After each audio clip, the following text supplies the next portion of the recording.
સાંજનો સમય હતો। સૂર્ય પોતાના આછા સોનેરી કિરણો ફેલાવીને વિદાય લેવાની તૈયારીમાં હતો। ઘરના દરવાજા પર અવાજ આવતાની સાથે જ ચંચલજી હસ્યા, કારણ કે તેમને ખબર હતી કે તેમનો દીકરો હિમેશ આવી ગયો છે। હિમેશ આવતાની સાથે જ તેમણે પોતાની બેગ બાજુ પર રાખી અને પોતાની માતાને ગળે લગાવવા દોડી ગયા। મારી પ્રિય માતા, આજે રાત્રિ ભોજન માટે તમે શું બનાવ્યું છે? હિમેશે તોફાની રીતે પૂછ્યું।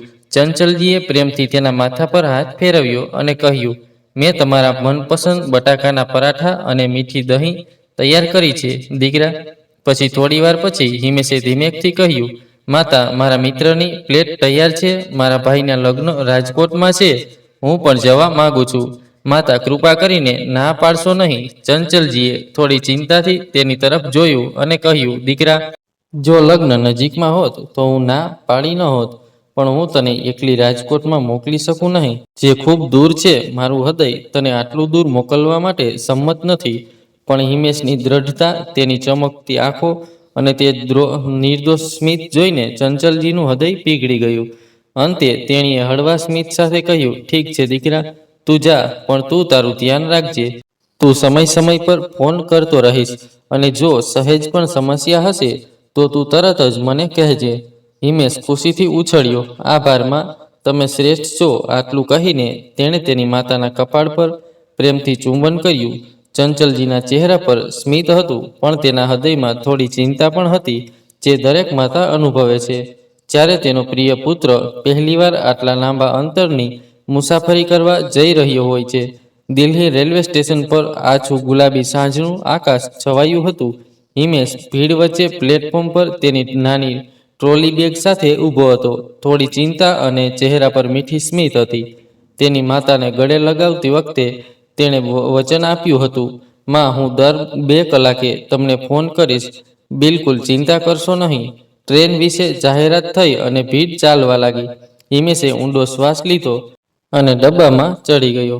બારીની સીટ પર બેસીને તેણે પોતાની બેગ યોગ્ય રીતે ગોઠવી। ટ્રેન ચાલવા લાગી। દિલ્હી ધીમે ધીમે પાછળ રહી ગઈ। મુસાફરી લાંબી હતી। બહાર અંધકાર વધુ ગાઢ થતો જતો હતો।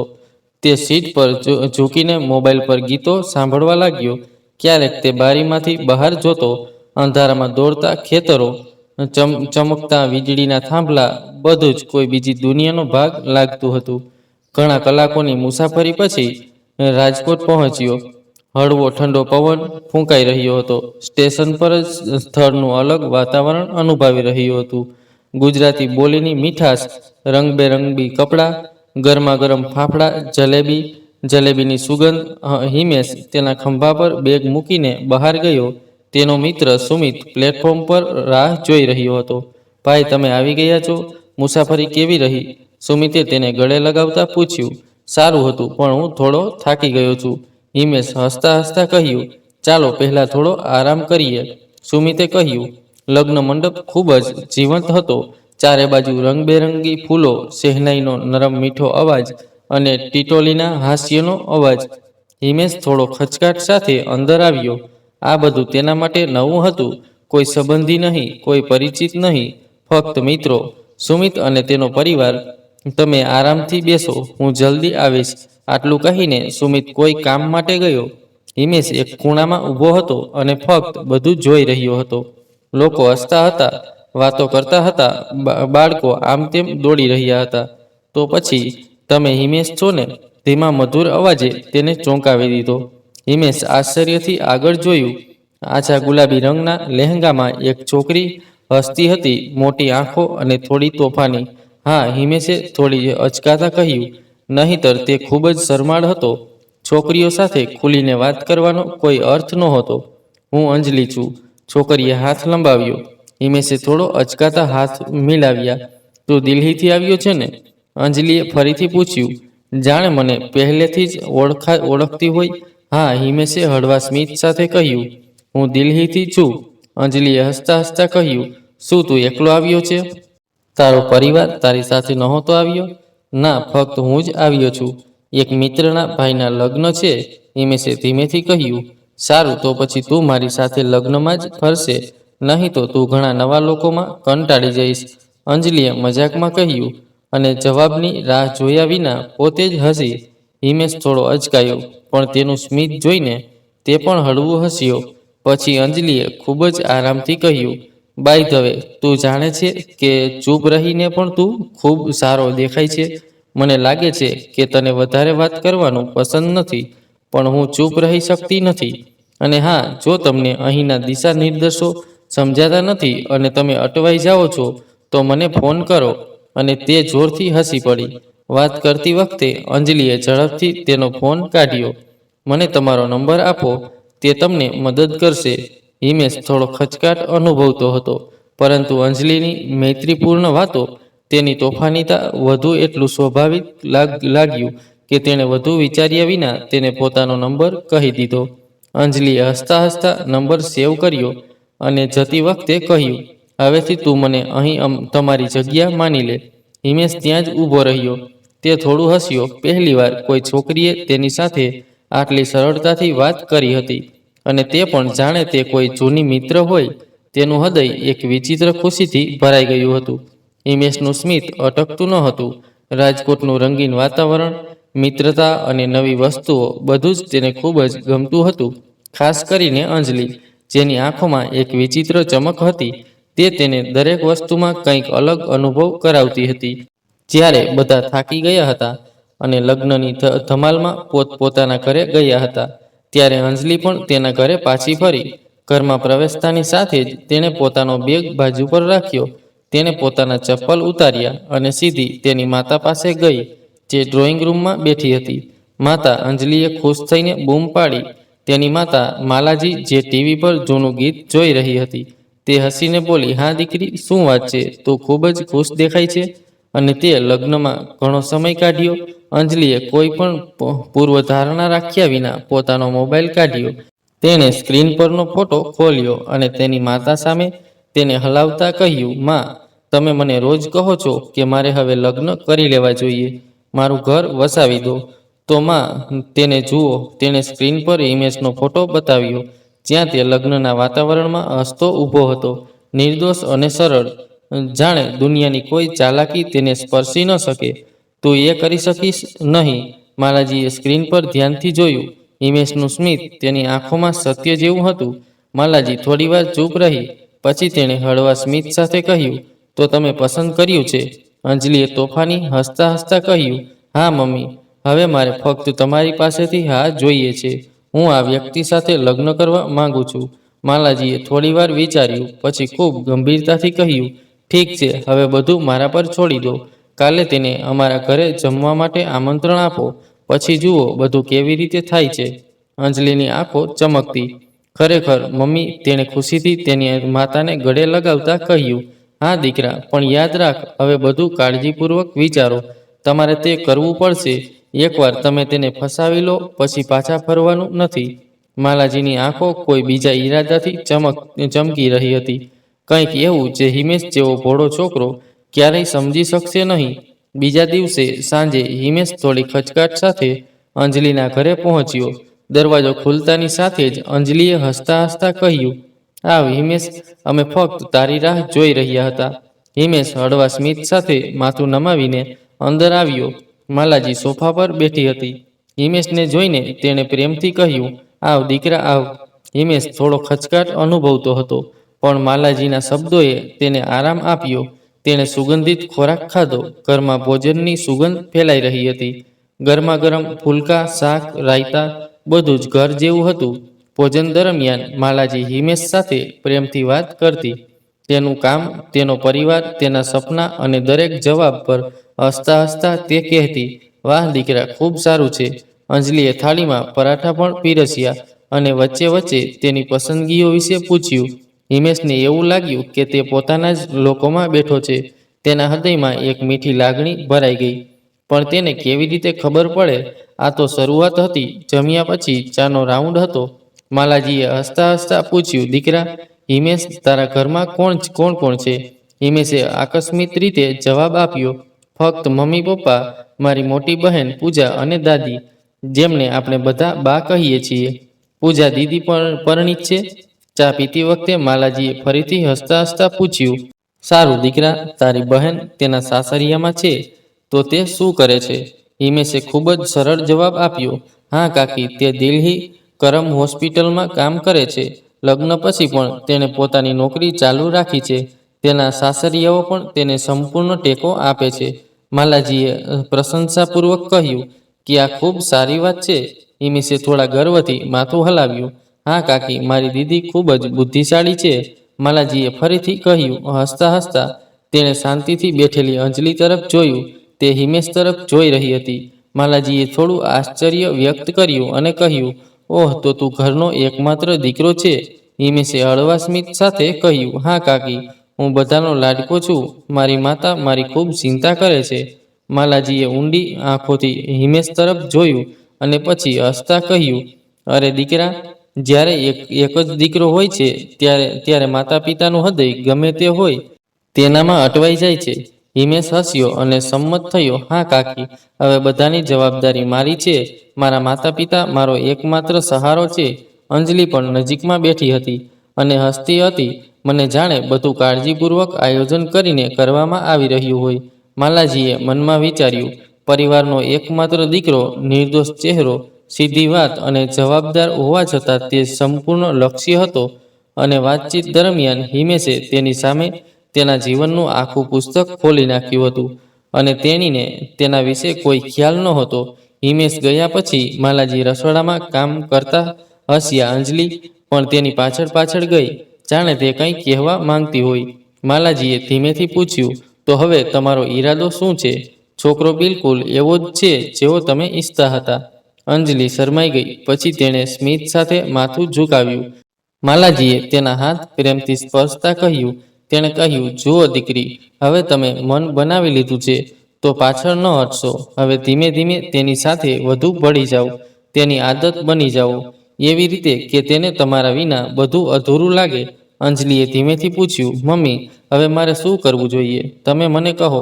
માલાજીએ આંખ મીચીને કહ્યું, બસ થોડી ચિંતા બતાવો, મીઠી વાતો કરો, તેના સ્વાસ્થ્ય વિશે પૂછતા રહો, ધીમે ધીમે ફોન પર વાતચીત વધારતા રહો, બધું મારા પર છોડી દો. અંજલિએ તોફાની સ્મિત સાથે સંમતિ આપી. માતા અને પુત્રી બંનેની આંખોમાં ચમક હતી. હવે રમત શરૂ થઈ ગઈ હતી. રાજકોટથી પાછા ફર્યા પછી હિમેશ તેને લાગ્યું કે કંઈ બદલાઈ ગયું છે. જ્યારથી તે અંજલિને મળ્યો ત્યારથી તેના હૃદય અને મનમાં ફક્ત તે જ હતી. તેનું હાસ્ય, તેના શબ્દો, જાણે કોઈએ જાદુ કર્યો હોય. તે હવે હંમેશા અંજલિના વિચારોમાં ખોયેલો રહેતો હતો, જાણે તેના વિના કંઈ સારું ન લાગતું હોય.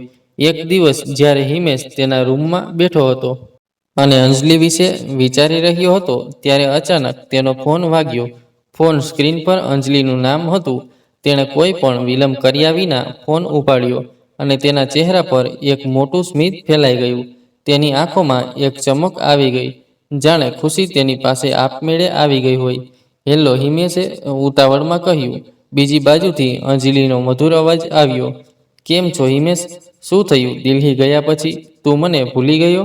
હિમેશે થોડા શરમાતા જવાબ આપ્યો, ના, એવું નથી, હું ફક્ત તને ફોન કરવાનું વિચારી રહ્યો હતો. અંજલિએ હસતા હસતા કહ્યું, સારું, જો એવું હોય તો પછી તું કેમ ન કર્યું? વાંધો નહીં, હવે મેં તમારી સાથે વાત કરી લીધી છે. બાય ધ વે, તમને અમારું ઘર કેવું લાગ્યું? હિમેશે ઊંડો શ્વાસ લીધો. પછી તેણે ધીમેથી કહ્યું, મને ગમ્યું, બધું સારું હતું અને તારી માતા પણ, મને તે ગમતી હતી. અંજલિએ તોફાની અવાજમાં પૂછ્યું, અને હું? હિમેશ સમજી શક્યો નહીં. હિમેશને ખબર નહોતી કે શું બોલવું, પણ તેણે થોડું હસીને કહ્યું, તું પણ? અંજલિએ તોફાની સ્વરમાં કહ્યું, ઓકે, હું તને એક વાત પૂછું, તને યાદ હતી? સાચું કહું, હું કસમ ખાઈને કહું છું કે હિમેશનું હૃદય ધબકતું હતું, પણ તેણે ધીમેથી કહ્યું, હા, જ્યારથી હું તને મળ્યો છું મને એવું લાગે છે કે કંઈક અધૂરું હતું જે હવે પૂર્ણ થઈ ગયું છે. આ સાંભળીને અંજલિએ કહ્યું, મને એવું લાગે છે કે આપણે બંને એકબીજા માટે જ બન્યા છીએ. હિમેશ થોડીવાર ચૂપ રહ્યો. પછી હિમેશ ધીમેથી બોલ્યો, અંજલિ, તું જે કંઈ કહે છે તે સીધું મારા હૃદયને સ્પર્શે છે. આ સાંભળીને અંજલિએ તોફાની સ્વરમાં કહ્યું, તો શું હું તારા દિલમાં છું? તે દિવસ પછી હિમેશનું જીવન બદલાઈ ગયું હોય તેવું લાગતું હતું અને અંજલિ દરરોજ આવી મીઠી વાતો કરીને તેને આકર્ષિત કરતી રહેતી હતી. હવે દરરોજ દરેક સવાર અંજલિના ગુડ મોર્નિંગ મેસેજથી શરૂ થતી અને રાત તેના મધુર અવાજમાં ગુડ નાઇટ કહેવા સાથે સમાપ્ત થતી. ધીમે ધીમે તે અંજલિ કહેતી દરેક વાતમાં ફસાઈ જતો. તેનું હાસ્ય, તેના શબ્દો, તેના તોફાનો, બધું હિમેશને પોતાનું લાગવા લાગ્યું. મિત્રતાનો સંબંધ ક્યારે ઊંડી ઈચ્છામાં ફેરવાઈ ગયો તે તેને ખબર ન પડી. અને હિમેશ તેને એટલો પસંદ કરવા લાગ્યો કે તેણે તેના પરિવારને કહ્યું કે જો તે લગ્ન કરવા માંગે છે તો તે ફક્ત અંજલિ સાથે જ થશે. ચંચલજી ચોંકી ગયા. દિલ્હીમાં તારા માટે ઘણી સારી છોકરીઓ છે દીકરા. મેં એક પરિવાર સાથે પણ વાત કરી છે. તે ખૂબ જ સંસ્કારી છોકરી છે. હિમેશે ધીમા પણ મક્કમ અવાજમાં કહ્યું, મમ્મી, જો હું લગ્ન કરીશ તો તે ફક્ત અંજલિ સાથે જ થશે. તેને ગુમાવી શકતો નથી. મમ્મીના ચહેરા પર ચિંતાની રેખાઓ હતી, પણ દીકરાની આંખોમાં સત્ય અને દ્રઢ નિશ્ચય જોઈને તેનું હૃદય પણ સંમત થયું. તેણે ઊંડો શ્વાસ લીધો અને કહ્યું કે જો તને એ ગમે છે તો ઠીક છે દીકરા, તને ખુશ જોઈને મારી સૌથી મોટી ખુશી છે. હિમેશની આંખો ચમકી ગઈ, જાણે તેને પોતાનો સંસાર ઊભો કર્યો હોય. આખરે એ દિવસ આવ્યો જ્યારે હિમેશ અને અંજલિનું સ્વપ્ન સાકાર થવાનું હતું. ચંચલજી આ સંબંધને પૂરા દિલથી સ્વીકારવા તૈયાર હતા. ચંચલજી આખા પરિવાર અને દિલ્હીથી આવેલા લગભગ 25 મહેમાનો સાથે બારાત લઈને રાજકોટ પહોંચ્યા.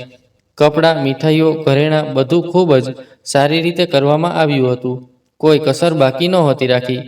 પરંતુ જ્યારે તેઓ અંજલિના ઘરે પહોંચ્યા ત્યારે તેમને સમજાયું કે ત્યાં સ્વાગત પ્રમાણમાં સામાન્ય હતું. ગુજરાતી રીતિ રિવાજોમાં ગમે તે હોય ત્યાં બહુ શો નથી અને અંજલિના પરિવારે બારાતનું સ્વાગત સરળ રીતે કર્યું. કોઈ અવાજ નહીં, કોઈ ભારે સજાવટ નહીં, ફક્ત શાંત વાતાવરણ અને પરંપરાગત વિધિઓ. ચંચલજીએ મનમાં વિચાર્યું, કોઈ વાંધો નહીં, અમારા માટે આ સંબંધ સૌથી મોટો સન્માન છે. લગ્નની વિધિઓ સાદગીથી પૂર્ણ થઈ. સૌથી ખાસ વાત એ હતી કે ચંચલજીએ દહેજમાં કંઈ લીધું ન હતું. તેમણે કહ્યું કે અમને ફક્ત અંજલિ જોઈએ છે. લગ્ન પછી જ્યારે અંજલિ ગઈ ત્યારે ચંચલજીની આંખો તેમના પુત્રની ખુશી અને નવા સંબંધની આશાથી ચમકતી રહી હતી. હિમેશ અને અંજલિના લગ્ન થયાને થોડા દિવસો જ થયા હતા. ઘરે નવી દુલ્હન આવવાની અપેક્ષા હજુ પણ હતી. એક સાંજે જ્યારે હિમેશ ઓફિસથી આવ્યો ત્યારે એક હળવું સ્મિત દેખાતું હતું અને તેની આંખોમાં ઉત્સાહ સ્પષ્ટ દેખાતો હતો. દરવાજો ખોલતાની સાથે જ તેણે કહ્યું, મમ્મી, ટિકિટ બુક થઈ ગઈ છે. આપણે કાલે જઈશું. આપણે સવારે મનાલી જઈ રહ્યા છીએ. આ સાંભળીને નજીકમાં બેઠેલી અંજલિએ કિલકિલાટ કરી. તેણે તરત જ કહ્યું, મને પહેલેથી જ એક વિચાર હતો, તેથી જ મેં અમારી બેગ પેક કરી દીધી છે. ચંચલજીએ બંને તરફ જોયું. તેની આંખોમાં પ્રેમ અને ચહેરા પર સ્મિત હતું. તેણે હૃદયમાં પ્રાર્થના કરી, ભગવાન મારા બાળકોને આ રીતે ખુશ અને ખુશખુશાલ રીતે સાથે રાખે. સવારના પહેલા કિરણ સાથે ઘરમાં હંગામો મચી ગયો. હિમેશ અને અંજલિ મનાલી જવાના હતા. ચંચલજી રસોડામાંથી બહાર આવ્યા. તેના હાથમાં એક નાનો બેગ હતો. તે ખૂબ પ્રેમથી હિમેશ પાસે આવી અને કહ્યું, દીકરા, અંજલિનું ધ્યાન રાખજે અને ત્યાં પહોંચતાની સાથે જ મને ફોન કરજે. મેં થોડા બિસ્કિટ અને નમકીન પણ રાખ્યા છે. રસ્તામાં ચા સાથે ખાજે. હિમેશ હસ્યો. તેની માતાની આંખોમાં છુપાયેલા પ્રેમને સમજીને તેણે કહ્યું, માં, અમારી ચિંતા ના કર, ફક્ત તમારું અને ઘરનું ધ્યાન રાખજે. ચંચલજી તેની પીઠ પર માથું હલાવવા લાગ્યા. પછી હિમેશ ધીમે ધીમે તેની માતા પાસે ગયો. તેણે તેના કરચલીવાળા હાથ પકડીને તેના પગને સ્પર્શ કર્યા. માએ ધ્રુજતા હાથે તેના માથા પર હાથ મૂક્યો અને કહ્યું, દીકરા, તું હંમેશા ખુશ રહે. પ્રેમ હંમેશા તારા જીવનમાં રહે. મારી પ્રાર્થનાઓ હંમેશા તારી સાથે છે. આ પછી તે તેના પિતા પાસે ગયો. તેણે શાંતિથી તેના પગને સ્પર્શ કર્યા. પિતાએ તેને હળવા સ્મિત સાથે આશીર્વાદ આપ્યા અને બસ આટલું જ કહ્યું, કાળજીપૂર્વક જા અને નવરા થાઓ ત્યારે મને ફોન કર. પછી દરવાજા પર ઊભેલી પૂજાએ ફક્ત તેની સામે જોયું. તેમાં પ્રેમ, પ્રાર્થના અને ઊંડો સ્નેહ હતો જે કદાચ શબ્દોથી નહીં પણ ફક્ત હૃદયથી અનુભવી શકાય. બરફથી ઢંકાયેલી ખીણોની તે સફર બંને માટે સ્વપ્ન જેવી લાગતી હતી. આખા રસ્તામાં ઠંડા પવનમાં છુપાયેલ હાસ્ય, સેલ્ફી અને રોમાંચ તેમને ખૂબ નજીક લાવી દીધા હતા. મનાલી પહોંચતાની સાથે જ તેઓએ એક નાની પણ સુંદર હોટેલ લીધી, જ્યાં રૂમની બાલ્કનીમાંથી બરફથી ઢંકાયેલા પર્વતો સ્પષ્ટ દેખાતા હતા. સવારે ઉઠ્યા પછી બંનેએ હોટલની સામે ગરમાગરમ બટાકાના પરાઠા ખાધા અને ફરવા નીકળ્યા. સોલાંગ વેલી, હિડિમ્બા મંદિર અને ત્યાંનું સ્થાનિક બજાર, અને પછી હિમેશ અને અંજલિની નજર સામે બનેલ વિનાશનું દ્રશ્ય. બીજા દિવસે બપોરના 3 વાગ્યા હતા. સવારથી હવામાન થોડું બદલાયું હતું, પણ હવે એવું લાગતું હતું કે વાદળોએ કોઈ ગુસ્સો ભેગો કરી દીધો છે. ભારે પવન સાથે વરસાદે આખા મનાલીને હચમચાવી નાખ્યું હતું. હિમેશ અને અંજલિ તેમના હોટલના રૂમમાં હતા ત્યારે તેમને બારીની બહારથી લોકોના ગભરાટભર્યા અવાજો સાંભળ્યા. હિમેશ તરત જ બાલ્કનીમાંથી બહાર આવ્યો. તેણે અંદર ડોકિયું કર્યું. ગઈકાલે ચાલતી વખતે તે જે રસ્તા પર સેલ્ફી લઈ રહ્યો હતો તે હવે ઝાંખો જ દેખાઈ રહ્યો હતો. થોડી વારમાં જે રસ્તો પહેલા સામાન્ય હતો તે હવે પાણીના બેકાબુ પ્રવાહમાં ફેરવાઈ ગયો હતો. કાદવ, પથ્થરો, ડાળીઓ બધું જ ઝડપી પ્રવાહ સાથે વહી રહ્યું હતું. લોકો દોડી રહ્યા હતા. કેટલાકના હાથમાં બેગ હતી, કેટલાકના ખોળામાં બાળકો હતા, કેટલાક બૂમો પાડી રહ્યા હતા, નીચે ન ઉતરો, પાણી રસ્તાને ખાઈ ગયું છે. એવું લાગતું હતું કે હિમેશની નજર સામે સમય થંભી ગયો છે. તેણે તરત જ અંજલિને રૂમમાં ખેંચી લીધી. ઝડપથી દરવાજો બંધ કરો, બહારનું હવામાન ખૂબ જ ખતરનાક બની ગયું છે. હોટેલ સ્ટાફે દરવાજા બંધ કરવાની સૂચના આપી હતી. બધા મહેમાનોને કહેવામાં આવ્યું હતું કે આપણે રૂમમાં જ રહેવું જોઈએ. અંજલિ ડરી ગઈ. શું આપણે અહીં ફસાયેલા છીએ? હિમેશે તેનો હાથ પકડ્યો. ડરશો નહીં, હું અહીં છું. જ્યાં સુધી હું અહીં છું ત્યાં સુધી તને કંઈ નહીં થાય. પણ હિમેશ અંદરથી ડરી ગયો હતો. તેની આંખોમાં વારંવાર તેના માતા-પિતા, બહેન અને દાદીના ચહેરા ચમકી રહ્યા હતા. શું તેઓ ઠીક થશે? શું તેઓ આપણને શોધવા આવશે? શું આપણે પાછા જઈ શકીશું? અંજલિ શાંતિથી બેઠી હતી. તેનું માથું હિમેશના ખંભા પર હતું અને બહાર વરસાદનો અવાજ જાણે કોઈ વાવાઝોડું દરવાજા પર અથડાતું હોય તેવું હતું. ઘરે એવું લાગતું હતું કે 2 દિવસથી બધાના શ્વાસ બંધ થઈ ગયા છે. ચંચલજીનો શ્વાસ બંધ થઈ ગયો હતો. મને ઊંઘ આવતી નહોતી, પણ મારા આંસુ પણ અટકતા નહોતા. હું સવાર સાંજ ભગવાનને પ્રાર્થના કરતી હતી. હું ફક્ત એટલું જ ઈચ્છું છું કે મારું બાળક સારું રહે.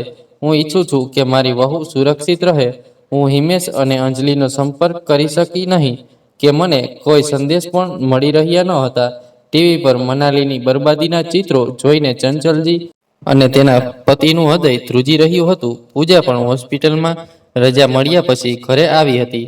તે વારંવાર ફોન કરવાનો પ્રયાસ કરી રહી હતી અને પછી બીજા દિવસે સાંજે લગભગ 6 વાગ્યે ફોન રણક્યો. ચંચલજીએ ફોન તરફ જોયું. સ્ક્રીન પર હિમેશનો ફોન લખેલો હતો. હિમેશ. ચંચલજીના અવાજમાં ડર અને પ્રેમ હતો અને રાહત. બધા ઓગળી ગયા. ત્યાંથી હિમેશનો અવાજ આવ્યો. મમ્મી, મમ્મી, આપણે ઠીક છીએ. નેટવર્ક હમણાં જ બંધ થઈ ગયું હતું. બહાર પરિસ્થિતિ ખૂબ જ ખરાબ છે, પણ ગભરાશો નહીં. આપણે હોટલમાં સુરક્ષિત છીએ. ચંચલજીની આંખોમાંથી આંસુ વહેવા લાગ્યા. દીકરા, તું ઠીક છે ને? સાચું કહો. પછી હિમેશે પ્રેમથી કહ્યું. અંજલિ અને હું બંને ઠીક છીએ મમ્મી. ચંચલજીએ રડતા રડતા કહ્યું. 2 દિવસ સુધી તમે મને કોઈ સમાચાર આપ્યા નહીં. એવું લાગ્યું કે મારા શરીરમાંથી મારો જીવ નીકળી ગયો છે. હિમેશનો અવાજ પણ ગૂંગળાવી ગયો. મમ્મી, હું સમજી શકું છું, પણ હવે બધું ઠીક છે. બસ પ્રાર્થના કરો કે હું જલ્દી ઘરે પાછો આવું. પાછળથી અંજલિનો અવાજ આવ્યો. મમ્મીને કહો કે ચિંતા ન કરે. ચંચલજીએ તેને વળગી રહેતા કહ્યું. શ્વાસ લે, બંનેનું ધ્યાન રાખ અને જલ્દી ઘરે આવી જા. દીકરા, હવે તારા વિના આ ઘર અધૂરું લાગે છે. ભારે વરસાદ, વહેતા રસ્તાઓ અને તે ભયાનક અનુભવ પછી જ્યારે હિમેશ અને અંજલિ આખરે દિલ્હી પહોંચ્યા ત્યારે ચંચલજીની આંખો સ્ટેશન પર તેના દીકરાની એક ઝલક જોવા માટે બેચેન હતી. જ્યારે હિમેશ સ્ટેશનની બહાર આવ્યો અને તેની માતાને બોલાવી ત્યારે ચંચલજી દોડીને તેને ગળે લગાવી. હિમેશ, તું ઠીક છે ને? તેનો અવાજ ધ્રુજતો હતો અને તેની આંખોમાંથી આંસુ વહેતા હતા. માં ફરી રડવા લાગી. જુઓ, અંજલિ પણ ઠીક છે. હિમેશે હસતા હસતા કહ્યું. બસ. અંજલિએ ચંચલજીના પગ સ્પર્શ્યા અને તેણીએ પણ તેમને ગળે લગાવી લીધા. ઘરે પહોંચતાની સાથે જ આખું વાતાવરણ ફરી ચમકી ગયું. ચા સાથે ગરમા ગરમ પકોડા બનાવવામાં આવ્યા અને બાએ પણ તેમના હાથ પકડીને પ્રાર્થના કરી. ભગવાનની કૃપાથી તમે બંને બચી ગયા. મનાલીથી આવ્યાના થોડા દિવસો પછી અંજલિએ તેની સાસુને કહ્યું. માજી, હું એક યુટ્યુબ ચેનલ બનાવવા માંગુ છું જ્યાં હું અમારી ટ્રીપ્સ અને ખરીદી વગેરે શેર કરીશ. ચંચલજી હસ્યા. અલબત્ત દીકરા, તને જે ગમે તે કર. હિમેશ પહેલેથી જ ટેકનોલોજીમાં નિષ્ણાત હતો. તેણે અંજલિ માટે એક ચેનલ બનાવી. તેણે કવર ફોટોથી લઈને ટ્રેલર વિડીયો સુધી બધું સબસ્ક્રાઇબ કર્યું. અને પછી પહેલો વિડીયો તેમના પ્રી વેડિંગ શૂટની ક્લિપ હતી, જેમાં હિમેશ અને અંજલિનું હાસ્ય, નિકટતા અને પ્રેમ જોઈને બધા દંગ રહી ગયા. ઘણા લોકોને તે વિડીયો ગમ્યો. અંજલિ પહેલાથી જ ઇન્સ્ટાગ્રામ પર સક્રિય હતી. હવે તે દરરોજ નવી રીલ્સ અપલોડ કરતી હતી. ચંચલજીએ ક્યારેય અંજલિને રોકી ન હતી. જ્યારે અંજલિ પહેલીવાર તેના સાસરિયાના ઘરે આવી, ત્યારે તેને લાગ્યું કે જાણે તેનું ભાગ્ય બદલાઈ ગયું છે. તેના માના ઘરે તેણે ક્યારેય ન જોઈ હોય તેવી બધી સુખ સુવિધાઓ તેને અહીં ઉપલબ્ધ હતી. સ્વતંત્રતા, સ્નેહ અને આદર. તે આવતાની સાથે જ ચંચલજીએ કહ્યું હતું કે દીકરી, આ તારું ઘર છે. ખચકાટ વિના તું જે ઈચ્છે તે કર. હિમેશ પણ તેની માતાની ખૂબ નજીક હતો. રાત્રે જ્યારે બધા સૂઈ જતા, ત્યારે તે તેની માતા પાસે બેસીને તેની તબિયત પૂછતો અને માતા ફક્ત તેના માથા પર હાથ ફેરવીને કહેતી, દીકરા, તું ખુશ છે? મારા માટે આટલું પૂરતું છે. મનાલીથી પાછા ફર્યા પછી થોડા દિવસો સુધી બધું બરાબર ચાલ્યું, પરંતુ પછી ધીમે ધીમે ઘરનું વાતાવરણ બદલાવા લાગ્યું. અંજલિ સવારના મોડા સુધી સૂતી અને કોઈ પણ કામમાં મદદ કરતી નહીં. તે ફક્ત તેના ફોનમાં વ્યસ્ત રહેતી. ક્યારેક તે તેની માતા માલાજી સાથે લાંબી વાતચીત કરતી અને ક્યારેક ઇન્સ્ટાગ્રામ પર વિડીયો બનાવતી. ચંચલજીએ પણ એક બે વાર પ્રેમથી કહ્યું હતું કે અંજલિ બેટા, ઘરનું થોડું ધ્યાન રાખજે. પણ અંજલિ હસીને ટાળતી. હદ ત્યારે થઈ ગઈ જ્યારે ચંચલજીએ હિંમત એકઠી કરી અને હિમેશને આ કહ્યું. પછી તેને જવાબ આવ્યો, માં, અંજલિ દાસી નથી. જો તે આરામ કરવા માંગતી હોય તો તેને આરામ કરવા દો. આ સાંભળીને ચંચલજીનું હૃદય અંદરથી તૂટી ગયું. જે દીકરો તેના વગર એક દિવસ પણ રહી શકતો ન હતો, આજે તે જ દીકરો તેના શબ્દોને બોજ લાગતો હતો. પણ તે કંઈ બોલી નહીં. તે ફક્ત હસતી. તે એક માતા હતી. તે પોતાના આંસુ તેમજ પીડા છુપાવી શકતી હતી. ધીમે ધીમે અંજલિ જે ઈચ્છતી હતી તે જ થયું. હવે તેને સંપૂર્ણ સ્વતંત્રતા મળી ગઈ. ક્યારેક અઠવાડિયામાં સીપી, ક્યારેક સિલેક્ટ સિટી વોક, ક્યારેક સરોજિની માર્કેટ. હિમેશ તેને જ્યાં ઈચ્છે ત્યાં લઈ જતો. જે ઈચ્છે તે લઈ આપતો. કાર્ડમાં પૈસા છે, તે ઘણીવાર કહેતો કે અંજલિ પણ તેને વિચાર્યા વિના લઈ જતી હતી. તેની માતા માટે સાડી, તેના ભાઈ માટે શર્ટ, પોતાના માટે બ્રાન્ડેડ કોસ્મેટિક્સ. દરેક વખતે કંઈક ને કંઈક. પણ હિમેશે તેને ક્યારેય ઠપકો આપ્યો નહીં. અને પછી થોડા દિવસો પછી અંજલિની માતા માલાજીએ ફોન કર્યો, દીકરા, ઘણો સમય થઈ ગયો. તમે બંને 2 દિવસ માટે પણ આવી શકે છે? અંજલિએ પ્રેમથી હિમેશનો હાથ પકડીને કહ્યું, ચાલો, મમ્મીએ તમને ખૂબ પ્રેમથી બોલાવ્યા છે. રાજકોટ જતા પહેલા હિમેશ થોડો ખચકાટ અનુભવતો હતો, પણ તે અંજલિની માતાની વિનંતી અને અંજલિના સ્મિત સાથે સંમત થયો. જતી વખતે ચંચલજીએ તેના દીકરાને ગળે લગાવ્યો અને કહ્યું, જલ્દી પાછો આવ દીકરા, અને અંજલિનું પૂરું ધ્યાન રાખજે. મેં બેગમાં થોડા નાસ્તા અને બિસ્કિટ રાખ્યા છે. રસ્તામાં એ કામમાં આવશે. હિમેશે હસીને કહ્યું, મમ્મી, તું બસ તારું ધ્યાન રાખજે. આપણે 4 દિવસમાં પાછા આવીશું. પછી તેણે તેની દાદીના ચરણ સ્પર્શ કર્યા અને તેમના આશીર્વાદ લીધા. અને પિતાના ચરણ સ્પર્શ કર્યા પછી તે ચાલ્યો ગયો. રાજકોટ પહોંચતાની સાથે જ માલાજીએ તેનું ખૂબ જ ઉષ્માભર્યું સ્વાગત કર્યું. પણ ત્યાંનું વાતાવરણ અલગ હતું. અંજલિ પોતાના ઘરે પાછા ફરવા માટે ખુશ હતી, પણ હિમેશ થોડો શાંત હતો. ત્યાંની વાતચીત, વાતાવરણ, કેટલાક સગા સંબંધીઓના હાવભાવ, બધું જ તેને અંદરથી ખલેલ પહોંચાડી રહ્યું હતું. પણ તેણે કંઈ કહ્યું નહીં. પછી 4 દિવસ પછી જ તે દિલ્હી પાછો ફર્યો. દિલ્હી પાછા ફર્યાને લગભગ 1 મહિનો થઈ ગયો હતો. હિમેશ જે પહેલા તેની માતા સાથે બધું શેર કરતો હતો, જે તેની બહેન વગર ક્યાંય જતો ન હતો, હવે એકદમ શાંત થઈ ગયો હતો અને પોતાનામાં જ એકલો થઈ ગયો હતો. હવે તે વધારે બોલતો ન હતો અને તેના મોઢામાંથી હા કે ના સિવાય કંઈ જ નીકળતું નહોતું. ચંચલજી ઘણીવાર રૂમની બહાર ઊભા રહેતા, પોતાના દીકરા સાથે વાત કરવાની આશામાં. દરવાજા પાછળ ફક્ત શાંતિ હતી. રાત્રે જ્યારે બધા સૂઈ જતા, ત્યારે હિમેશ ટેરેસ પર જતો અને હાથમાં ફોન, આંખોમાં ખાલીપણું અને હૃદયમાં બોજ લઈને કલાકો સુધી એકલો બેઠો રહેતો. ચંચલજી એ પોતાની દીકરી પૂજાને કહ્યું, રાજકોટથી પાછો આવ્યો ત્યારથી તારો ભાઈ શું થયું છે? તે પહેલાંની જેમ હસતો નથી કે પહેલાંની જેમ બોલતો નથી. કંઈક ખોટું છે, પણ તે કોઈને કહેતો નથી. પૂજાએ કહ્યું, મમ્મી, આ ઓફિસનો તણાવ હોવો જોઈએ. તું કોઈ કારણ વગર ચિંતા કરે છે. પણ ચંચલજીનું હૃદય કહી રહ્યું હતું કે આ ફક્ત ઓફિસની વાત નથી. કંઈક બીજું છે, કંઈક ખૂબ મોટું છે જે હિમેશને ખાઈ રહ્યું છે, પણ તે કહી શકતો નથી. અંજલિ, તે હજુ પણ નવા કપડાં પહેરીને ઇન્સ્ટાગ્રામ પર દરરોજ વિડીયો બનાવે છે. તે હિમેશ સાથે યુટ્યુબ શોર્ટ્સ અપલોડ કરે છે અને દુનિયાને બતાવે છે કે બધું જ પરફેક્ટ છે. પણ આ વિડીયો પાછળ સત્ય છુપાયેલું હતું. હિમેશના ચહેરા પરનું સ્મિત હવે ફક્ત કેમેરા સામે હતું. કેમેરા બંધ થતાં જ તે ફરીથી એ જ મૌનમાં ખોવાઈ ગયો. અને રાજકોટનું એ રહસ્ય જે કોઈને ખબર ન હતી, તે સાંજે પણ એ જ હતું. માતાએ ધીમેથી પૂછ્યું, દીકરા, રાજકોટમાં બધું બરાબર હતું? તું પાછો આવ્યો ત્યારથી થોડો બદલાઈ ગયો લાગે છે. હિમેશે સ્મિત કરવાનો પ્રયાસ કર્યો, પણ તેની આંખોમાં રહેલી બેચેની છુપાવી શકાય નહીં. ના મમ્મી, આ તો ઓફિસનું મોટું દબાણ છે. બધું બરાબર છે. અને પછી તેણે મોબાઈલ ઉપાડ્યો અને રૂમની બહાર નીકળી ગયો. પણ એક માતાનું હૃદય તો એક માતાનું જ હોય છે. તે સમજી ગઈ કે કંઈક તો છે જે તેનો દીકરો છુપાવી રહ્યો છે. હિમેશ અંદરથી તૂટી રહ્યો હતો. જાણે તેના ચહેરા પરનું સ્મિત ગુસ્સે થઈ ગયું હોય.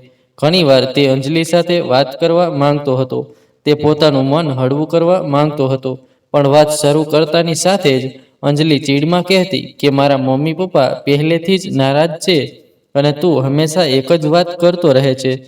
તેની આ વાત હિમેશને ચૂપ કરી દેતી. પછી તે પોતાની અંદર બધું દબાવી દેતો. હિમેશ દરરોજ અંજલિના માતા પિતાને ફોન કરતો હતો, પણ તેની માતા અને બહેન ફોન કાપી નાખતા હતા. તેને ડર હતો કે કોઈ ફોન કરી શકે છે. એવો દિવસ પણ આવ્યો જ્યારે આ બધું હિમેશ પર એટલું ભારે પડવા લાગ્યું કે તેણે કોઈની સાથે વાત કરવાનું બંધ કરી દીધું. તેનો જૂનો મિત્ર રાહુલ, જેને તે પહેલા બધું કહીને હળવો અનુભવતો હતો, જે હિમેશનો ભાઈ જેવો હતો, તે એક દિવસ બળજબરીથી તેને મળવા આવ્યો. રાહુલે જોયું કે હિમેશ ઠીક દેખાતો ન હતો. તેનો ચહેરો થાકેલો હતો. તેની આંખોમાં ઊંડી ઉદાસી હતી. એને તેના હૃદયમાં કંઈક હતું જે તે કહી શકતો ન હતો. મિત્ર, શું વાત છે? રાહુલે ધીમેથી પૂછ્યું. તું આટલો ચૂપ કેમ રહે છે? મને કંઈક કહો. હિમેશ થોડીવાર ચૂપ રહ્યો. પછી તેણે ધીમેથી કહ્યું, યાર, હું ખૂબ જ ખરાબ પરિસ્થિતિમાં છું. તેના અવાજમાં થોડો વિરામ હતો, જાણે તેના હૃદયનો ભાર તેના શબ્દોમાંથી બહાર નીકળવાનો હતો. પણ રાહુલે ઊંડો શ્વાસ લઈને હિમેશને પૂછ્યું કે પછી તેણે કંઈ કહ્યું નહીં અને પોતાના શબ્દો બદલ્યા અને હસ્યો. કંઈ નહીં મિત્ર, બસ ઓફિસનું કામ. અને બસ. રાહુલ લાંબા સમય સુધી તેની સામે જોતો રહ્યો. તેને ખબર હતી કે હિમેશ કંઈક છુપાવી રહ્યો છે, પણ તેને આગ્રહ કર્યો નહીં. ઠીક છે મિત્ર, ગમે તે હોય, બસ યાદ રાખો કે હું હંમેશા તારી સાથે છું. પછી બંને થોડીવાર શાંતિથી બેઠા રહ્યા અને હિમેશની આંખોમાં ઊંડો થાક વધતો ગયો. રાહુલને સમજવામાં વાર ન લાગી કે તે સમયે હિમેશ ઊંડા સંઘર્ષમાંથી પસાર થઈ રહ્યો હતો, પણ તે કંઈ બોલી શકતો ન હતો. ક્યારેક તેને લાગતું કે શું તેણે કંઈ ખોટું કર્યું છે? શું તેની આશાઓ નિરર્થક હતી? પણ અંજલિના શબ્દો તેને વધુ એકલો બનાવી દેતા હતા. દિવસ દરમિયાન જ્યારે પણ ફોન આવતો, ત્યારે હિમેશનું હૃદય ગભરાટથી ધબકવા લાગતું. જ્યારે પણ કોઈ ફોન કરતું, ત્યારે તે ઘણીવાર ફોન કાપી નાખતો, જાણે તે કંઈ સાંભળવા તૈયાર ન હોય. દર વખતે ફોન વાગતો, તેને એવું લાગતું કે જાણે કોઈ વધુ ઊંડી મૂંઝવણ તેની સામે આવી રહી છે. રાજકોટથી આવ્યાને 3 મહિના વીતી ગયા હતા. પણ એક સવારે બધું જ બદલાઈ ગયું. હિમેશ રોજની જેમ ઓફિસ જવા માટે તૈયાર થઈ રહ્યો હતો, પણ આજે તેના ચહેરા પર એક વિચિત્ર ગભરાટ હતો. ચંચલજીને તરત જ ખ્યાલ આવી ગયો. દીકરા, આજે તારી તબિયત સારી નથી, તો રજા લઈ લે અને આરામ કર ઘરે.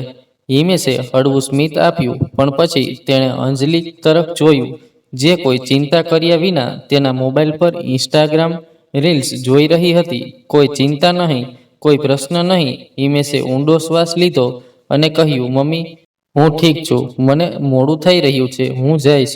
ચંચલજીનું હૃદય ધબકવા લાગ્યું. તેણે ફરી એકવાર તેને રોકવાનો પ્રયાસ કર્યો, પણ હિમેશે કોઈ અજાણ્યા બોજ સાથે દરવાજો છોડી દીધો હતો. ઓફિસ પહોંચતાની સાથે જ તેની બેચેની વધી ગઈ. તેનો ચહેરો ફીકો પડવા લાગ્યો. તેના શ્વાસ ઝડપી થઈ ગયા. ખુરશી પર બેસતાની સાથે જ તેનું માથું ફરવા લાગ્યું. તેની આંખો ભારે થવા લાગી. નજીક બેઠેલો સુમિત ગભરાઈ ગયો. હિમેશભાઈ, શું થયું? હું પાણી લાવીશ. હિમેશે પાણી પીવાનો પ્રયાસ કરતા જ તેનું માથું ફરવા લાગ્યું અને પછી તેને ઉલટી થઈ ગઈ અને તે ત્યાં જ પડી ગયો. ઓફિસનો આખો સ્ટાફ ડરી ગયો.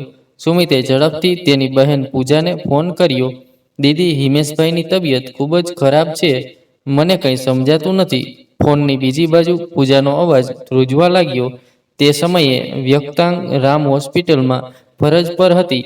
તેને જલ્દી લાવો, હું ત્યાં જ છું. કોઈક રીતે પૂજાએ તેના આંસુ કાબૂમાં રાખ્યા અને તરત જ તેની માતાને ફોન કર્યો. માતા, હિમેશ ખૂબ બીમાર છે. તે ઓફિસમાં પડી ગયો. તમે જલ્દી આવો, હોસ્પિટલ આવો. ચંચલજી આ સાંભળતા જ તેનું આખું શરીર ધ્રુજી ઉઠ્યું. તેના હાથમાંથી મોબાઈલ પડી ગયો. હિમેશ, મારા દીકરા, તેણે ન તો ચપ્પલ પહેર્યા હતા કે ન તો તેનો પલ્લુ ઠીક કર્યો હતો. તે ફક્ત દિવાલનો ટેકો લઈને દરવાજા તરફ દોડી ગઈ. હે ભગવાન, મારા દીકરાને કંઈ ન થાય. તે મારો જીવ છે. બધા પડોશીઓ પાછળથી બૂમ પાડી રહ્યા હતા. શું થયું? હિમેશનો સૌથી નજીકનો મિત્ર રાહુલ, જે સામાન્ય રીતે દરરોજ તેની સાથે ઓફિસમાં રહેતો હતો, તે દિવસે કોઈ મહત્વપૂર્ણ કામને કારણે મોડો આવવાનો હતો. તેને ખબર પડતા જ તે કંઈ પણ વિચાર્યા વિના સિદ્ધારામ હોસ્પિટલ તરફ દોડી ગયો. જ્યારે તે હોસ્પિટલ પહોંચ્યો ત્યારે પૂજા આઈસીયુની બહાર ઊભી હતી. આ શું છે? તેણીએ તેના આંસુ રોકવાનો પ્રયાસ કરતા કહ્યું, રાહુલભાઈ, મને સમજાયું નહીં કે શું થયું. સવાર સુધી બધું બરાબર હતું અને હવે પૂજા ખૂબ રડી રહી હતી. ચંચલજી અને રાહુલ ત્યાં સ્થિર ઊભા હતા અને થોડા અંતરે અંજલિ એક પણ આંસુ વગર શાંતિથી ઊભી હતી. રાહુલ હવે પોતાની જાતને કાબૂમાં રાખી શક્યો નહીં. આંસુ લૂછતા લૂછતા તેણે એક સત્ય કહ્યું જે બધાના પગ નીચેથી જમીન ખેંચી જતું હતું. મમ્મી, તમે ક્યારેય પૂછ્યું નહીં કે હિમેશનો ચહેરો આટલો થાકેલો કેમ દેખાય છે? તે પહેલા બધાને હસાવતો હતો, હવે તે કેમ ચૂપ રહે છે? ચંચલજી અને પૂજા ચોંકી ગયા. રાહુલે ધ્રુજતા અવાજે કહ્યું, રાજકોટમાં જે બન્યું તે ફક્ત એક કૌટુંબિક મીટિંગ નહોતી. ત્યાં અંજલિના માતા પિતાએ હિમેશને વાતોની લાલચ આપીને તેની પાસેથી ₹10 લાખ લીધા. પૂજાનું મોં ખુલ્લું જ રહ્યું. ચંચલજીની આંખો પહોળી થઈ ગઈ. તેના પગ નીચેથી જમીન સરકી ગઈ. શું 10 લાખ? રાહુલે માથું નમાવ્યું. હા મમ્મી.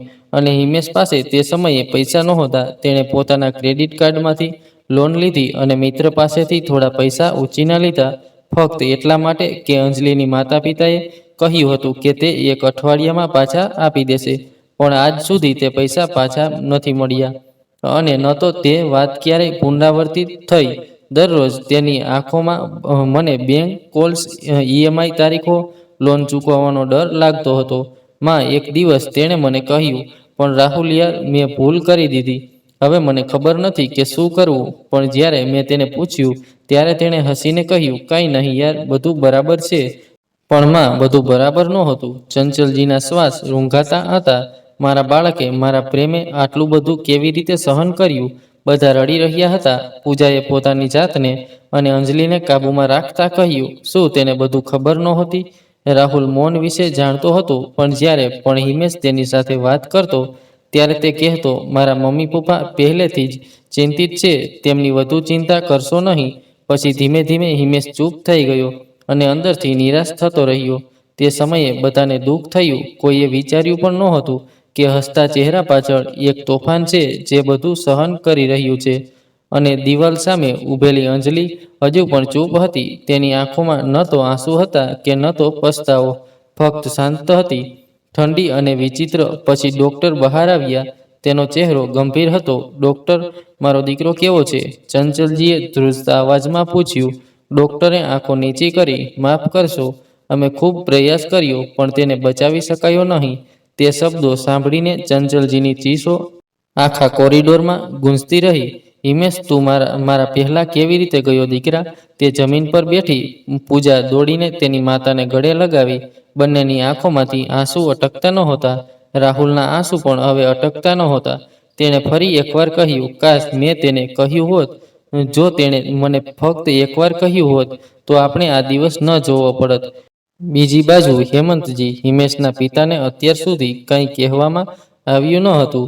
તેમને ફેક્ટરીમાં ફોન કરીને કહેવામાં આવ્યું કે પપ્પા, હિમેશની તબિયત સારી નથી, તેની માતા હોસ્પિટલમાં છે, તમારે જલ્દી ઘરે જવું જોઈએ. બા ત્યાં એકલા છે.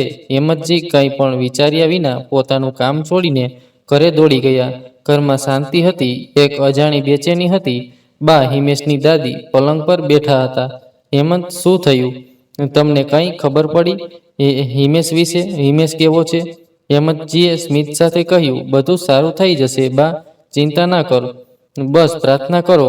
અંજલિ હોસ્પિટલમાં હતી, જાણે કંઈ થયું જ ન હોય.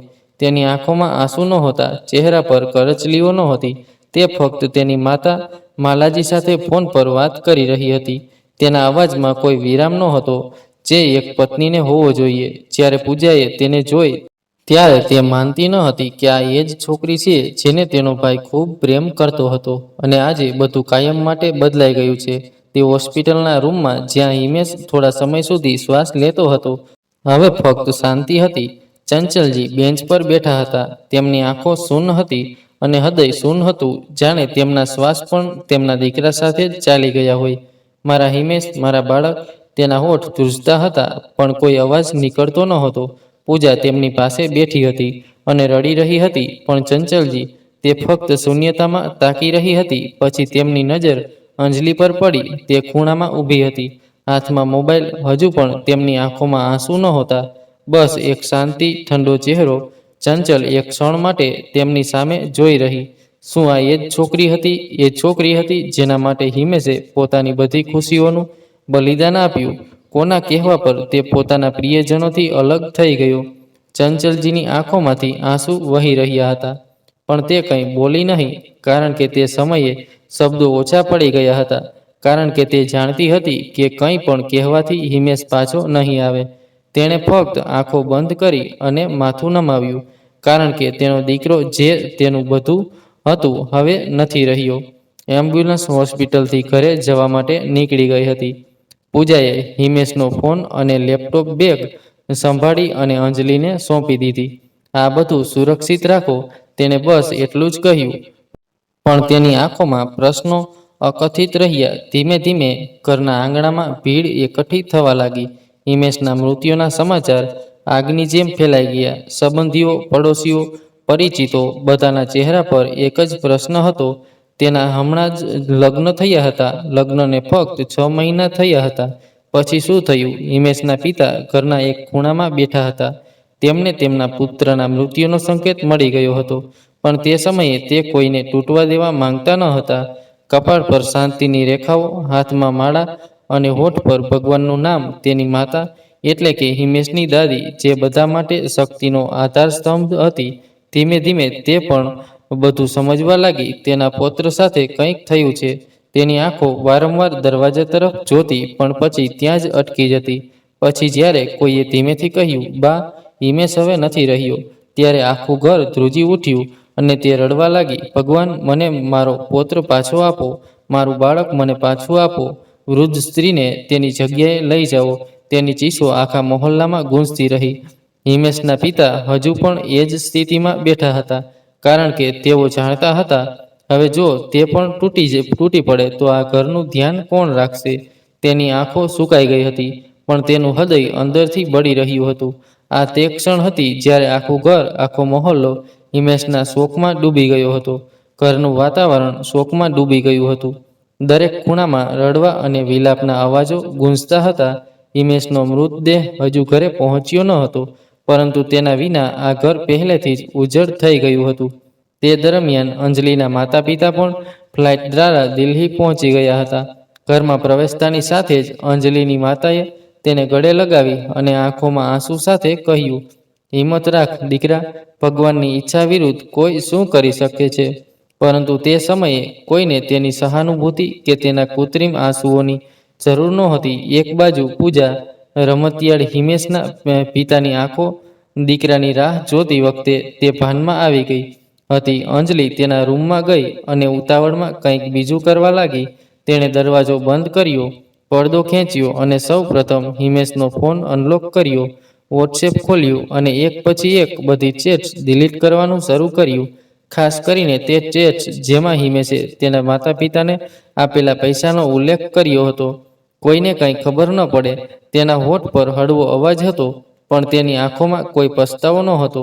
તે પછી તેણે હિમેશનો લેપટોપ ખોલ્યું, ઈમેલ બોક્સ, ઇનબોક્સ, ડ્રાફ્ટ શોધ્યા અને દરેક ડિજિટલ પુરાવા ડિલીટ કર્યા, કારણ કે તે ડરતી હતી જો આ બહાર આવશે તો સત્ય બહાર આવશે, અને જે સત્ય અત્યાર સુધી ફક્ત હિમેશ અને તેના નજીકના મિત્ર રાહુલ જાણતા હતા, તે પરિવારના સભ્યો સુધી પહોંચી શકે છે. અંજલિ આનો ડર અનુભવતી હતી, પરંતુ તેણીને ખબર નહોતી કે આ બધી બાબતો તેની સાસુ ચંચલજી અને ભાભી પૂજાને ખબર હતી. બધા બહાર રડી રહ્યા હતા, પરંતુ રૂમમાં કોઈના મૃત્યુનું કારણ શાંતિથી ભૂંસી નાખવામાં આવી રહ્યું હતું. હિમેશના અંતિમ સંસ્કાર પછીનું વાતાવરણ શાંત પણ ભારે હતું. દરેક ચહેરો થાક અને પરસેવાથી લથપથ હતો. આ દરમિયાન અંજલિની માતાએ તેને પોતાની પાસે આવવા માટે ઈશારો કર્યો. તેણીએ ધીમેથી તેને પોતાની બાજુમાં બેસાડી અને ફટાફટથી પૂછ્યું, શું તે બધું કહ્યું તેમ કર્યું? અંજલિએ ખચકાટ વિના માથું હલાવ્યું. હા મમ્મી, ચિંતા ન કર, બધું બરાબર છે. માલાજીએ આ સાંભળતા જ તેના શ્વાસ થોડા સરળ થઈ ગયા. તેણીએ રાહતનો ઊંડો નિસાસો નાખ્યો અને આસપાસ જોયું. એવું લાગતું હતું કે તે હવે કોઈથી ડરતી નથી. બીજા જ દિવસે અંજલિના માતા પિતા કોઈની સાથે વધુ વાત કર્યા વિના ત્યાંથી પાછા ફર્યા. જતી વખતે તેની માતાએ દરવાજા તરફ ફરીને કહ્યું, ચિંતા ન કર, હવે અહીં રહેવાનો કોઈ ફાયદો નથી. તું બસ તારી બધી વસ્તુઓ પેક કરીને રાખ. હું તારા પિતાને જલ્દી તને લેવા મોકલીશ. અંજલિએ ફક્ત માથું હલાવ્યું. તેના ચહેરા પર કોઈ હાવભાવ નહોતો, ન તો અફસોસ કે ન દુઃખ, ફક્ત મૌન. હિમેશને ગયાને 10 દિવસ પણ થયા ન હતા. ઘરનો દરેક ખૂણો તેની યાદોથી ભરેલો હતો. ચંચલજી અને પૂજા હજુ પણ એ જ આઘાતમાં હતા. દરરોજ તેના ફોટા સામે દીવો પ્રગટાવવો અને તેનું નામ લઈને દરેક ક્ષણે રડવું, એ હવે એક નિત્યક્રમ બની ગયો હતો. પણ અંજલિ આ ઘર દુઃખ અને દુઃખથી સંપૂર્ણપણે અસ્પૃશ્ય હતી. તે પૂજામાં ભાગ લેતી ન હતી. તે ઘરના કોઈ કામમાં મદદ કરતી ન હતી. એક સવારે પૂજાની થાળી સજાવ્યા પછી અંજલિ હિમેશના ફોટા સામે રૂમમાંથી બહાર આવી અને ઠંડા સ્વરમાં કહ્યું, મમ્મી પપ્પા મને લેવા આવી રહ્યા છે. ચંચલજીનો હાથ ધ્રુજ્યો. પૂજા પાસે જ બેઠી હતી. તેણે પણ આઘાતમાં અંજલિ તરફ જોયું. પૂજાએ ગુસ્સાથી પૂછ્યું, શું તમે અમને કહ્યા વિના આટલી જલ્દી તમને ફોન કર્યો? અંજલિએ નિર્જીવ રીતે કહ્યું, જાણે તેને પ્રશ્ન સાંભળ્યો જ ન હોય. તેણે ફક્ત એટલું જ કહ્યું, હા, મેં તેમને આવવા કહ્યું હતું. ચંચલજીની આંખો આંસુઓથી ભરાઈ ગઈ, પણ તેણે કંઈ કહ્યું નહીં. તેની હાલત હવે એક તૂટેલા વ્યક્તિ જેવી થઈ ગઈ હતી, જે બોલવાની શક્તિ ગુમાવી ચૂકી છે. તેણે ફક્ત ફોટા તરફ જોયું અને પોતાને કહ્યું, દીકરા, જેને તું તારો જીવનસાથી માનતો હતો, તે એક ક્ષણ માટે પણ તારી યાદો સાથે રહી શકતી નથી. સાંજનો સમય હતો. ઘરમાં હજુ પણ એ જ શાંતિ હતી, જે હિમેશના ગયા પછી ક્યારેય તૂટી નહીં. ચંચલજી પૂજા સાથે આંગણામાં બેઠા હતા. આંખો થાકી ગઈ હતી, પણ હૃદયમાં ઉઠતું તોફાન હજુ શાંત થયું ન હતું. બસ ત્યારે જ એક કાર આવી અને દરવાજા પર આવીને અટકી ગઈ. અંજલિ ઝડપથી બહાર આવી, જાણે તે આ ક્ષણની રાહ જોઈ રહી હોય. દરવાજો ખુલ્યો અને તેના પિતા બહાર આવ્યા. કોઈ પણ ઔપચારિકતા વગર, કોઈ પણ સહાનુભૂતિ વ્યક્ત કર્યા વગર તેણે અંજલિને આટલું જ કહ્યું, ચાલો દીકરા, સામાન તૈયાર છે. અંજલિ ફક્ત માથું હલાવીને તેની બેગ લેવા અંદર ગઈ. ચંચલજી ઊભા થયા અને દરવાજા પાસે આવ્યા. કદાચ તે આ આશા રાખતી હતી કે ઓછામાં ઓછું એકવાર કોઈ કંઈક કહેશે, એક શબ્દ, એક આશ્વાસન. પણ ન તો અંજલિ પાછળ વળીને જોયું, ન તો તેના પિતાએ ઉપર જોયું. સંપૂર્ણપણે મૌન, જાણે અંજલિનું આ ઘરમાં કોઈ અસ્તિત્વ જ નથી. અંજલિ કારમાં બેઠી અને ગાડી ચાલવા લાગી. ચંચલજી ફક્ત દરવાજા પર ઊભા રહ્યા. આંખો ભીની હતી, પણ કોઈ શબ્દો નહોતા. પૂજા તેની પાસે આવી અને તેનો હાથ પકડ્યો. માતા, તે ચાલી ગઈ. ચંચલજીની નજર હિમેશના ફોટા પર પડી, જેણે મારા દીકરાને મારી પાસેથી છીનવી લીધો હતો. તે હવે આ ઘરની દિવાલો પરથી પણ જતી રહી છે. હવામાં ગૂંજતું તે મૌન હવે માતાના તૂટેલા હૃદયની ચીસો બની ગયું હતું. હવે તે ઘરનો દરેક ખૂણો ખાલી હતો. દરેક દિવાલ, જાણે હિમેશ તે ચૂપચાપ ઊભી રહી, પોતાની અંદરની યાદોને એકઠી કરતી. ચંચલજી હંમેશા પોતાના દીકરાના ફોટા સામે બેસીને આંસુ વહાવતા. તે ક્યારેય કંઈ કહેતી નહીં, તે ફક્ત તેને જોતી રહેતી. જાણે તે ફોટા સાથે વાત કરી રહી હોય. દીકરા, તું મારી દુનિયા હતો. આ કહેતી વખતે તે પોતાની જાત સાથે બડબડાટ કરતી. પલંગ પર બેઠેલી બા દાદી આંખોમાં આંસુ સાથે ભગવાનને પૂછતી, ઠાકુરજી, તમે મારા દીકરાને આ રીતે કેવી રીતે લઈ ગયા? તમે મને પહેલાં કેમ ન બોલાવી? અને હિમેશના પિતા, તેમના બંને ખભા હવે ભારે લાગતા હતા, જાણે કે તે ભાર અસહ્ય થઈ ગયો હોય. આંખોમાંથી આંસુ વહેતા કહેતી, મને લાગ્યું કે દીકરા, શું તમે મને ખંભા આપશો? પણ ભાગ્યએ મને મારા પોતાના દીકરાને ખંભા આપવા મજબૂર કરી દીધો. દરેક સુખ દુઃખમાં મારા ભાઈ સાથે રહેતી પૂજા હવે એકલી અને અધૂરી લાગવા લાગી. દરરોજ તે કોઈને કોઈ બહાને તેના ભાઈના રૂમમાં જતી. ક્યારેક તે તેના પુસ્તકો જોતી, ક્યારેક તે છેલ્લી વાર પહેરેલી ટી શર્ટ પકડીને બેસતી. અને આ બધાની વચ્ચે ઘણા દિવસોથી એક જ ઘરમાં રહેતી અંજલિ, તે હવે રાજકોટમાં એક અલગ જ દુનિયામાં રહેતી. દરરોજ તે નવા કપડાં પહેરીને ઇન્સ્ટાગ્રામ પર વિડીયો પોસ્ટ કરતી. તેના ચહેરા પર સ્મિત હતું અને તેની આંખોમાં કોઈ કરચલીઓ નહોતી. જાણે કંઈ બન્યું જ ન હોય, જાણે કોઈના જીવનમાં સૌથી મોટો અકસ્માત તેના માટે ફક્ત એક રમત હોય. તે બિલકુલ બદલાઈ નહોતી, પણ ચંચલજીના ઘરમાં બધું બદલાઈ ગયું હતું. ચંચલજી પહેલાં જેવા ખુશ દેખાતા નહોતા. તેનો ચહેરો સુકાઈ ગયો હતો, જાણે તેનું દરેક સ્વપ્ન અને દરેક ખુશી હવે ભૂતકાળની વાત બની ગઈ હતી. હિમેશ તેની સંભાળ રાખતો હતો, પણ હવે તે ત્યાં નહોતો. તેની આંખોમાં તે ચમક અને તે સ્મિત ક્યાંય ખોવાઈ ગયું હતું. હવે તે ઘરે વધુ સમય વિતાવતી. તે ઘણીવાર બગીચામાં શાંતિથી બેસતી. પહેલાં જે ખુશી દરરોજ હતી, તે હવે યાદોમાં ફેરવાઈ ગઈ હતી. દરરોજ સવારે તે પોતાનો નિત્યક્રમ શરૂ કરતી, પણ તેના હૃદયમાં એક ખાલીપણું હતું જે ક્યારેય ભરી શકાય તેમ નહોતું. તેની દુનિયા હવે પહેલાં જેવી રહી ન હતી. તે ખુશીઓથી અને રંગોનો હવે કોઈ અર્થ નહોતો. તેના ઘરની દિવાલોમાં મૌન હતું, પણ ચંચલજી તેના પરિવાર માટે, તેના વૃદ્ધ સાસુ અને પતિ માટે જીવી રહી હતી. તે જાણતી હતી કે તેની ફરજ અટકશે નહીં, ભલે તેના હૃદયમાં ઊંડી મૌન હોય. તે દરેક માતાની જેમ તેને સહન કરી રહી હતી. પોતાના દુઃખને પોતાની અંદર દબાવીને. માતાના હૃદયમાંથી નીકળતો નિસાસો ક્યારેય ખાલી થતો નથી. તેનો યુવાન પુત્ર, જે તેના જીવનનો આધાર હતો, તે તેનાથી કાયમ માટે છીનવાઈ ગયો. હવે તે માતા જીવંત છે, પણ દરેક દુઃખ દૂર થઈ ગયું છે. તેનો આત્મા દરેક શ્વાસ સાથે ઝંખે છે. તે દરેક ધબકારા સાથે તેના પુત્ર માટે પોકાર કરે છે. તે કંઈ કહેતી નથી, તે ફક્ત સહન કરે છે, કારણ કે એક માતા બધું સહન કરી શકે છે. પરંતુ એક માતાનો આત્મા ન્યાય ન મળે ત્યાં સુધી શાંત થશે નહીં. તેના શાપથી કોઈ બચી શકતું નથી.